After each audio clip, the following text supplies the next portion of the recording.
सभी को जय मसीह की। आज का ठहराया हुआ पवित्र वचन है दानियल नबी की पुस्तक 6 अध्याय का 1 से 28 पद, जिसमें हम देखेंगे कि शेर की मांद में दानियल कैसे सुरक्षित बाहर निकला।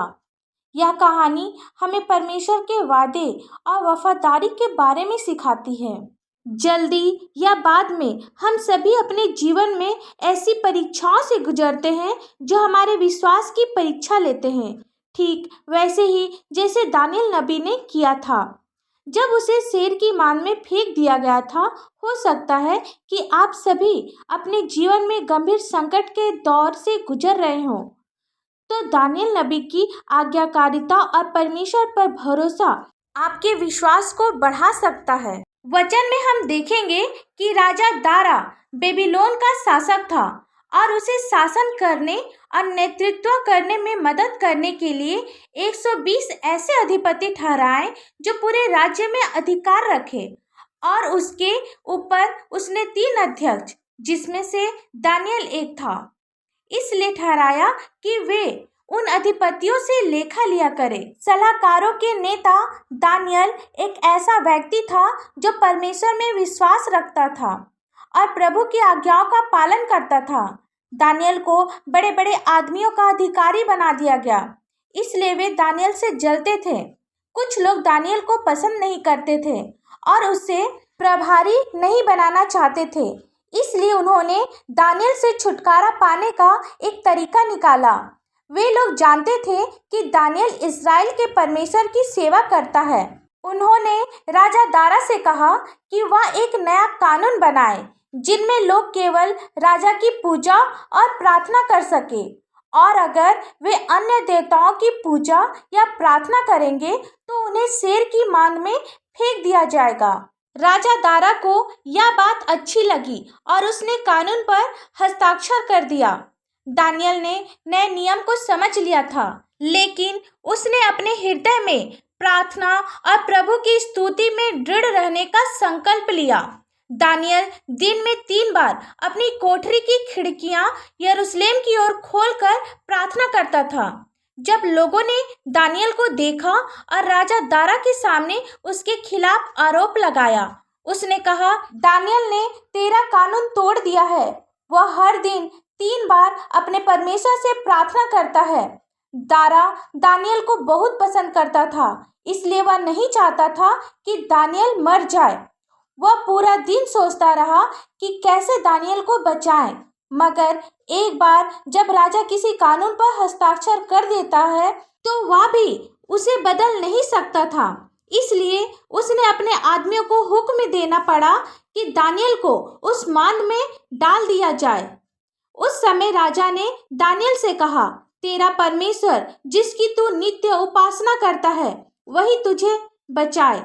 रात भर राजा दारा को दानियल की इतनी चिंता हो रही थी कि उसने रात को भोजन भी नहीं खाया और उसे नींद भी नहीं आई। सुबह होते ही वह भागकर मांद के पास गया और उसने दानियल को शोक भरी वाणी से चिल्लाने लगा। दानियल से कहा, हे दानियल, हे जीवित परमेश्वर के दास, क्या तेरा परमेश्वर जिसकी तू नित्य उपासना करता है तुझे सिंहों से बचा सका है? तब दानियल ने राजा से कहा, हे राजा, तू युग युग जीवित रहे। मेरा परमेश्वर ने अपना दूत भेजकर सिंहों के मुंह को ऐसा बंद कर रखा है कि उन्होंने मेरा कुछ भी हानि नहीं की। इसका कारण यह है कि मैं उसके सामने निर्दोष पाया गया, और हे राजा, तेरे सम्मुख भी मैंने कोई भूल नहीं की। तब राजा बहुत आनंदित होकर दानियल को मांद में से ऊपर निकालने को कहा। दानियल के शरीर पर एक खरोंच तक नहीं था, क्योंकि वह अपने परमेश्वर पर विश्वास रखता था।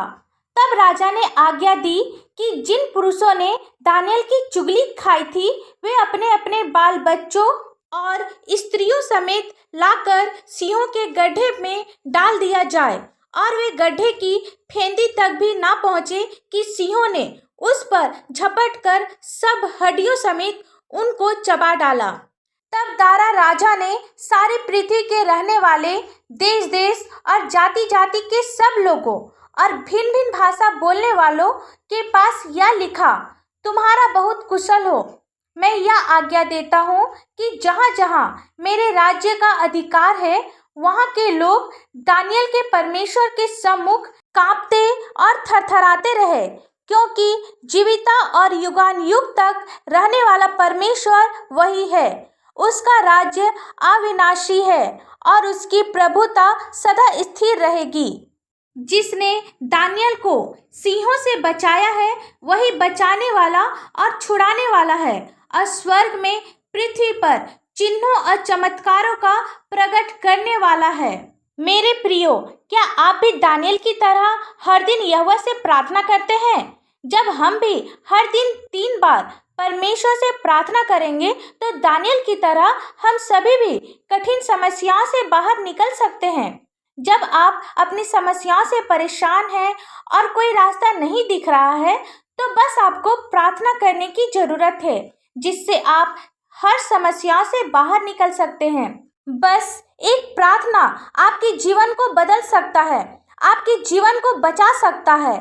आइए हम सब प्रार्थना करें। धन्यवाद धन्यवाद धन्यवाद हो पिता परमेश्वर, हालेलुया हालेलुया हालेलुया। स्तुति स्तुति स्तुति हो महान जीत परमेश्वर, राजाओं के राजा, प्रभु के प्रभु, अनुग्रहकारी प्रेमी पिता, विलम्ब से कोप करने वाले पिता।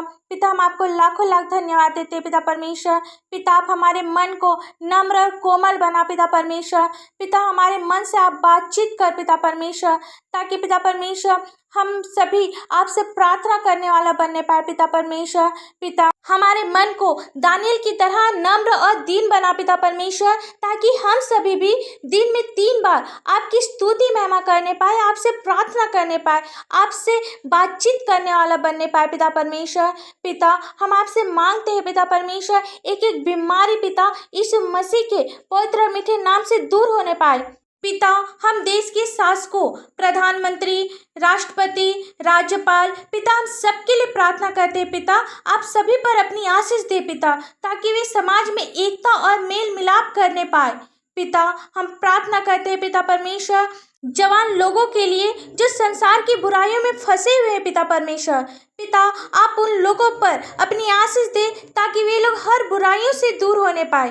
पिता, हम उन लोगों के लिए प्रार्थना करते हैं जिनकी शादी अभी तक से नहीं हुई है। पिता, आप उसे आपका भय मानने वाला एक जीवन साथी दे पिता परमेश्वर। पिता, जिनके पास कोई भी संतान नहीं है, आप उसे एक सुंदर से संतान की आशीष दे पिता। और आपसे हम लोग क्या मांगे, इस प्रार्थना को आपके मीठे और पवित्र नाम से मांगते हैं। दया से सुन और स्वर्ग राज में ग्रहण कर। आमीन। परमेश्वर का यह वचन आप सभी के पास पहुंचे, इसके लिए आप हमारे इस चैनल को लाइक, शेयर और सब्सक्राइब कर दीजिए। धन्यवाद।